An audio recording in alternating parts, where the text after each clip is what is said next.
дамский футбол, наверное, впервые в жизни. А как вы думаете? Я подозреваю, да. Ну и как вам вообще игра показалась? Отлично. Такой большой мяч.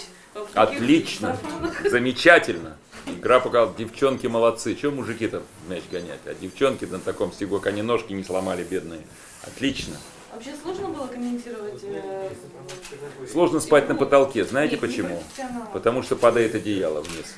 Сложно в шахте угли рубить. Это там шахтеры той же Воркунты или Инты расскажут это лучше меня. У меня любимая поговорка в жизни, когда все начинают, там, или кто-то тебя начинает жалеть и там говорит, что ой, ты, наверное, устал, ты бедненький, как он много работает, или что не в шахте угли рубили. То, что вы называете там профессиональный, ну, грубо говоря, там все понятно. Там, ну, если, не знаю, там футбол, бокс, что хотите, там есть определенные правила, там вам известно, как зовут спортсменов, допустим, это Иван Петров, это там Джон Смит и так далее, этот чемпион, этот новичок, этот там лидер, этот там, ну и так далее.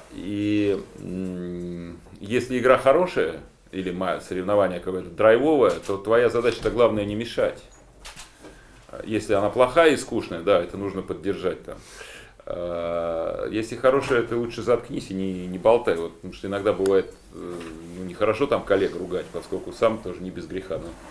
Но бывает, иногда хочется сказать там, человек, кто ведет репортаж, слушай, ну прикрой ты пасть, ну что, ну помолчи ты чуть-чуть. Особенно вот футбол, когда там есть многие люди, которые совсем, то есть они бла-бла-то умеют, но игры не знают. И когда он начинает вести репортаж, там, то ну, замолчи, потому что ну, дай посмотреть. Вот. А здесь как раз наоборот, потому что это все-таки не телерепортаж, а это такое, вот у меня даже горло село. Это вот сейчас только почувствовал. Это как бы все-таки на публику надо сделать это, чтобы это было забавно и весело для живо, для людей, которые стоят вокруг. Потому что, собственно, на это все рассчитано, чтобы у них настроение было хорошее. При этом мы, конечно, невозможно узнать, как зовут всех ребят, чем они занимаются, кто студент, кто работает, кто занимается футболом, кто занимается, я не знаю, балетом, а сейчас вышел поиграть. И в этом смысле вот эта работа гораздо сложнее, потому что нужно быстрее варежка раскрывать, быстрее шары катать в голове, чтобы быстро как-то отреагировать. Здесь пошутил, при этом, чтобы никого не обидеть. И так далее. Вот пример, на самом деле, вот когда ребята побежали на лыжах, там, они бегут, там, они великие спортсмены, без кавычек, да, Зубков и Воевода. При этом, ну, понятно, что они хуже бегают на лыжах, чем даже ребята, пускай молодые, но занимающиеся лыжными гонками, тем более в Коми, где спорт номер один, и никого не удивить, и все они умеют катиться, и они на своих лыжах бегут, эти ребята тяжелые бегут не на своих, там, причем они под конек эти лыжи, они бегут классикой, поскольку с коньком трудно и так далее. И вот это реально такая сложная задача. То есть обсмеять любого человека легко, но надо понимать, там одно дело ты просто кого-то там обсмеиваешь, а другое дело все-таки надо же понимать, что это там люди какого-то совершенно особого калибра, и здесь ты должен мгновенно как-то в башне соображать, как, пускай, чтобы это было забавно, весело, но не обидно, скажем, для людей, потому что очень легко обидеть человека Поэтому вот такого типа работы, она даже сложнее. Вот сложнее, чем очень многие вещи, ну, даже, я не знаю, там какие-то большие там события, ну, там, типа, там, не знаю, Олимпийские игры какие-то там. Там другого типа сложности. А насколько значимо, по-вашему, сегодня проведение таких мультифестивалей для национальных регионов? Я очень не люблю таких пропагандистских, дешевых пропагандистских заявлений, которые у нас сейчас опять стали в большом моде. Я скажу, говорю как есть, как я думаю. Значит, к сожалению, очень мало времени, поэтому сказать, что мы тут объехали все и посмотрели, невозможно. Естественно, там проникнуть вглубь жизни, посмотреть какие-то глубинные вещи невозможно. Ребята, коллеги, вот Алексей, Анна, Манюк, другие, они постарались, максимально посмотрели какие-то вещи, связанные непосредственно со спортом. У нас был очень интересный вчера разговор с небольшой группой студентов универа, и на нем присутствовала в том числе госпожа ректор. Очень рад увидеть, что Раиса Петровна Сметанина в отличной форме. Я пробовал бегать на лыжах, потому что я в студенческое время занимался греблей на каком-то, ну скажем так, среднем там мастерском уровне, подмастерском уровне. Гребцы очень много бегают на лыжах, во всяком случае раньше. Сейчас методики меняются, тренировок. У нас всегда была зима, это лыжи, еще не было никаких коньков, я так и не научился. Ну, там и 30, и 40 бежали, если нужно, и 50, там, и кроссы. И это проклятие. Я один раз марафон бежал, не добежал, но 30-ник бегали регулярно, пехом. И я просто там представляю себе, что значит было бежать там, ну, вот, с приличными габаритами, что было бежать скажем, по первому разряду на лыжах. Я в первый разряд не вписывался никак. Второй я еще кое-как с грехом пополам, там по 20-ке тогда разряды, я помню, давались. 20 километров какое-то уже было время, я уже не помню. И когда ты видишь, как люди бегут, особенно это женщины, и когда столько лет, и с такими результатами, и все, ты понимаешь, что это, ну, это сверхлюди. Поэтому у меня к ним, вот именно к группе выносливости, всегда отношение глубокого почтения, потому что это сверхчеловеческие качества. Это терпение, это плюс там талант, ну, природа, там, сердечно-сосудистая система от природы, плюс пахота бесконечная.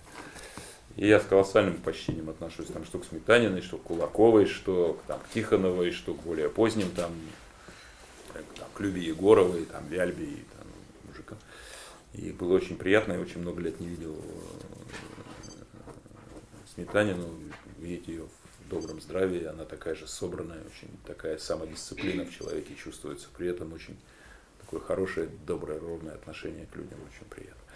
Вот, прекрасно то, что сегодня этот новый лыжный стадион, где мы были, вот РЛК, ну, это как раз то, что, ну, видишь, там детские соревнования со всей страны приехали, и сегодня это все яркое, поскольку у всех хорошие комбезики, у всех яркие лыжи, они такие все какие-то модные, отличные ребятишки, это замечательно, все вот в этом смысле настроение повышается. Были мы в спортшколе второй, нашлись общие знакомые там сразу, отлично сделанный зал. Обычно это все такое мрачное, какое-то провонявшее потом, какое-то, значит, какие-то полуподвальные там залы для бокса, где какой-нибудь стоит забитый инк старых, 2 обтертых мешка, из которых сыпется, а тут все это. Ну, это великолепно. Ну и насколько вот значимы такие фестивали, мультифестивали для... Это вообще отдельная история, что касается вот Ибицы, потому что когда я стал интересоваться, вот Анна позвонила, я стал смотреть. Мне кажется, что это очень такое, как бы, очень правильное направление, в котором, собственно, и в мире там идут разные вот, подобного рода проекты, потому что через это самое, ну, это как бы самая доступная, самая работающая методика привлечения внимания к территории, к стране, к региону, там, к теме, к проблеме и так далее. И это сделано очень современно, отличный дизайн, сама придумка названия Ибица, с которым сильный творческий ход, там и правильно все зацепляется. И вот здесь вот в этих буквах же заложен, здесь же заложен сюжет, да, легенды о Виркопе и так далее. Это все замечательно. Я понимаю, что снаружи-то не видно, сколько всяких трудностей есть, и финансовых, организационных, там со всеми договориться, и с этими, и с этими, и с этими. Вот. Этого всегда не видно, но мне кажется, потенциал здесь очень, очень большой. Единственное, что не знаю, правильно ли я буду понят, в условиях нашей страны очень многое зависит от отношения к подобного рода проектам разных ветвей власти и конкретных их представителей. В условиях там какой-нибудь другой страны западной больше зависит от активности организаторов и от их умения работать, скажем, со спонсорами, с поддержкой, готовности людей вкладываться, поддерживать такие проекты. В России мы с вами живем в этой стране, мы знаем, какая здесь экономическая ситуация и какие здесь традиции. Здесь больше зависит от работы с органами власти. Но судя по тому, вот как я наблюдал, как глава республики сейчас выступал, то есть мне кажется, что сейчас как раз эта история, то есть эта линия отношений построена. Кирилл, вот вы вчера заявили, что без Олегины, Морошки и Грузии из Коми не уедете. И в том случае, если я вот успею до рынка дойти. Ее, да. На рынке. Кончились, что ли, уже? Я надеюсь, вы не нашли ее? Я не успел пойти. А завтра в 4 утра вставать в 5 утра. Можно я отвечу на этот вопрос? Без Морошки и Грузии мы подсуетились. Оленина. Ну, шапка Оленину деревянная, мы шапка деревянная. пока Вот не деревянная. знаем. Олень есть Ну, здесь. я вообще, да, видела уже. Вот же. То есть шапка деревянная. Кстати говоря, глава сегодня купил две такие шапки. Одну синенькую, одну желтенькую. Вот, хорошо. Вот. Поэтому спасибо. У меня можно последний вопрос? Потому что Кстати, у меня я обожаю соленые грибы, обожаю, тем более это вот настоящие грузди, а не всякая шелупонь, которая у нас там под Питером уже все выкашено. Единственное, еще я огурцы Там купила. ничего нормального не найти. Я могу вам сказать, какие цены на грибы в этом году были. Это просто страшно. Ну, у меня дача, где там пол времени провожу, она находится в таком знаменитом месте под названием Комарово. И в этом году корзинка белых грибов, ну вот такая, наверное, ну симпатичные белые грибы, я внутрь не заглядывал сверху, в сезон, то есть это август месяц был прошлого года, 8 тысяч рублей просили. Ну, как у вас в Комарове свои у привычки. вас, да, 8 тысяч у вас на рублей, Рублевке какие бы Комаровске. привычки ни были, но это ж понимаете. Да, А наши Грузии, цены вот я вообще. тут такие Грузии, просто у меня душа радует.